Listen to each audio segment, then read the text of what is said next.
Hey guys, welcome back to my channel, and for those that are new here, hello, my name is Alicia. So in today's video we're going to be looking at my 5 top tips when it comes to owning your own chickens. So a lot of people have decided to get into chicken ownership now that the cost of eggs are going up and up and up with this crazy cost of living crisis that we're going through at the moment. So adding chickens to our farm has definitely been one of the best decisions that we've ever made. An endless supply of eggs, and they definitely taste completely different from the supermarket. Main reason for this is that we give our chickens a huge wide range of different foods. They get lots of different fruits and veggies and grains compared to your supermarket chickens. They pretty much get fed the same food their entire life. So if you're thinking about getting chickens or you're new to chickens, then definitely keep watching this video. It is definitely going to be for you, and I hope that you find lots of these tips super helpful. Hope you guys enjoy this video, and let's get into it. Right, so my first tip is to have no visuals on top of your fencing. So nothing solid like rails or anything like that the chickens may perch on. Pretty much chickens will jump up, perch on that piece of wood, and then hop over your fence. You can't exactly see the netting, it almost looks invisible, and this is exactly how you want it. So apart from visuals on top of your fences, you also just got to make sure you don't plant any trees or fruit trees like I have behind me too close to the edges of the fencing, because obviously chickens can use your branches in your tree like a perch and hop over the fence. Same applies to your coops. Don't put them too close to the fencing because chickens can jump on top and then jump over the fencing. So pretty much you just got to keep everything away from the fencing, because chickens definitely will try and use these as perches to escape and get out. Alright, let's move on to tip 2, and that is the bigger the area, the better. So our chicken coop is 30 meters by 10 meters, so it is 300 square meters, and we actually only have about 20 chickens at the moment. So if you are new here and this is the first video that you've ever seen, me and my husband Jaden live here on 10 acres in New Zealand. So obviously we have the space to be able to build a paddock this big, and we thought do it once, do it big and do it right. So apart from smell, which is a big one, you definitely don't want a dirty, messy pen, because obviously it can lead to diseases and worms and all sorts of problems with your chickens. So obviously the cleaner the pen the better. Now I know in some cases you can't have a 300 square meter paddock, so a couple of other options is like a chicken tractor or a movable pen, which I'll show you shortly. Or you can simply divide your area into 2, so then you can rest one half while your chickens are in the other half, and that means they can always be moved into a clean area when the other area gets too dirty. So you could imagine if our area was, say, only this small, how quickly it would turn into a muddy mess with the amount of chickens that we had, because you definitely don't want overcrowding or too many chickens for your area. But we are so lucky that we have all of this space over here. We've got lots of grass for them. And if you didn't know, chickens actually eat a lot of grass. So that's also a positive to having a big area, because you always have an abundance of long grass for them to eat.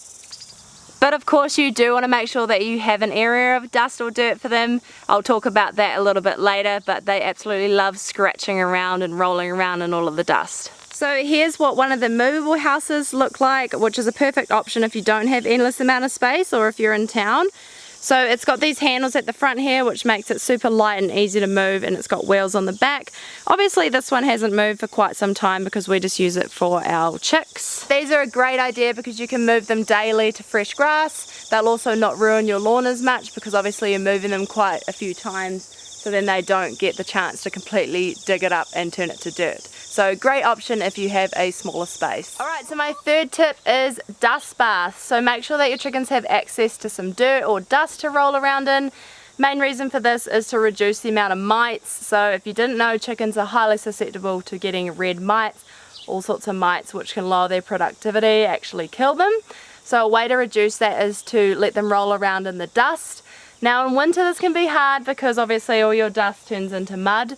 So I actually made a video quite a while ago now on how to make your own dust bath using wood ash. So you'll definitely have to check that out. I'll leave it linked below. If you only have a small coop like the chicken tractor, like the one I showed you earlier, then definitely make your own dust bath. It will definitely help you with a lot of health problems, because trust me, you do not want your chickens to get mites, because it can be a nightmare. Not to mention when you go collecting your eggs, you'll have them all crawling up your arms and all over you. So definitely make sure you have a lot of dust. Also a product called diatomaceous earth, very hard to pronounce. If you put that product in your dust bath that you make, that will also help reduce the mites as well. Right, next up we're going to be going inside the coop. We're going to be looking at the nesting boxes. Hopefully you can't hear Jaden in the background sanding. We're actually currently putting up our big macro cuppa beam in our kitchen.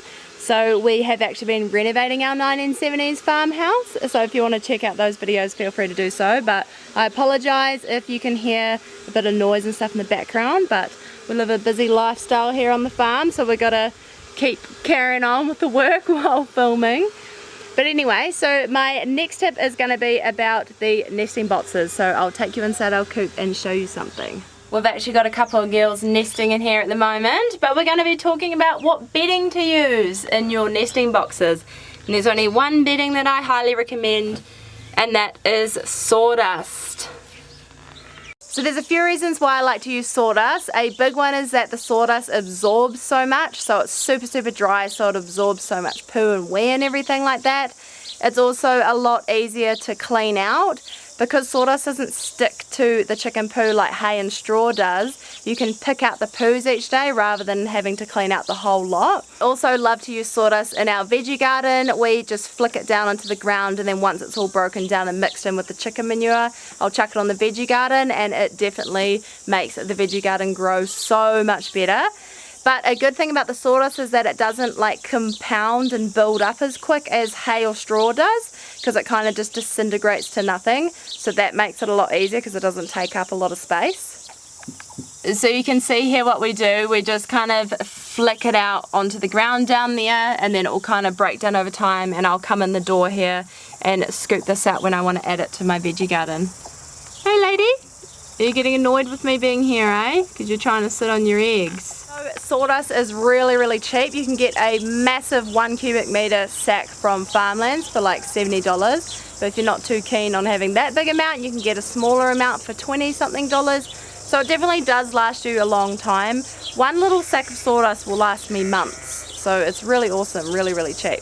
And a huge thing about sawdust is that it keeps your eggs clean, and that is one of the main reasons why you need to have some sort of bedding in there, because it helps keep all the eggs clean, because obviously the sawdust will take up all the poo rather than your eggs, because we do not want dirty eggs. Now my last tip is to get an ad lib water drinker of some sort. So chickens drink a lot of water, a lot more than you would think, and a container just doesn't quite cut it these days. So a few reasons why you want to avoid using just like a container of water for your chickens is, one, it can be easily contaminated. Chickens can poo in it, scratch the dirt and put dirt in it, and contaminated water is one of the biggest problems for bacteria and how your chickens can get sick. Another huge thing is if you've got baby chicks in your paddock or in your chicken run. Baby chicks drown in the water so often, it's super sad.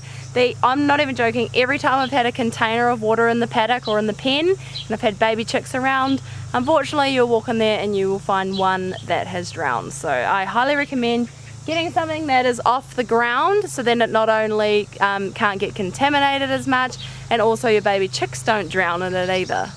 So this one here that we use is a tank stand from Shoof. Now they did kindly send me this, but it has been amazing. So it's really good because it's got a zinc body. So normally most your chicken drinkers are plastic, like the one over there, which I'll show you soon. And then that allows like sunlight to get in and turn your water all slimy. So that's a plus about this one. It holds a lot. I think it holds 20 litres. I'm pretty sure, maybe 25. But it holds a lot of water. It definitely lasts at least the day. And then you can see down here it's high off the ground, so then the chickens can't really poo in it or anything.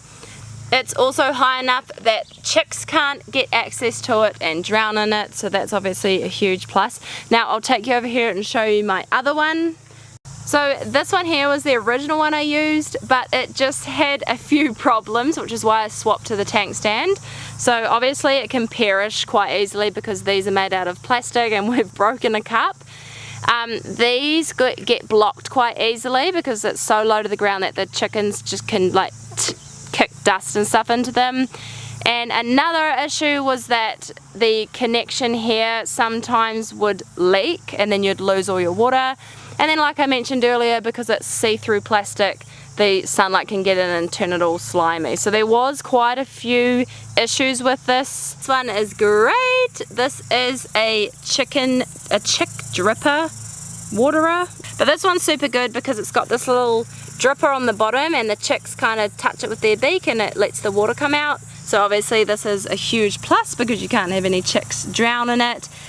You can put a litre of water in there and just hang it on the cage, so it's super handy. Obviously those ones need to hang on something, so if that isn't an option for you, then I still recommend those little drinker cups, but just make sure that you clean them out quite regularly and just make sure you check that that seal's done it really good so it doesn't leak.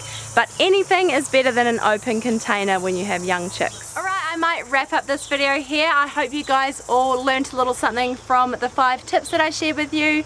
So going through those tips one more time, make sure that you don't have any visuals at the top of your fencing for your chickens to jump over. Make sure that your chicken area is large enough so it doesn't become a big muddy mess.